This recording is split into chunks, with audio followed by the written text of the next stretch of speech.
Det skulle have været en af de stolteste dage i EU's historie, og kulminationen på en drøm. Europe needs a strong president representing the Union vis-à-vis China, United States, and represented our strength, our desire, our will. Drømmen var et samlet Europa, repræsenteret af én person. En præsident, der kunne samle og skabe enighed blandt EU's markante personligheder. Le fait d'avoir un président stable, en soi, c'est un symbole. Une personnalité que les gens s'habitueront à reconnaître comme la voix de l'Europe.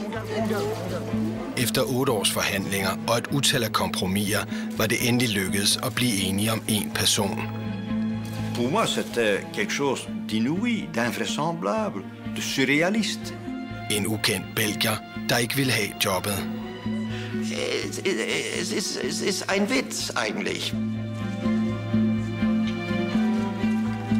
Det, der skulle have været et stort fremskridt, var endt i et ejendommeligt kompromis.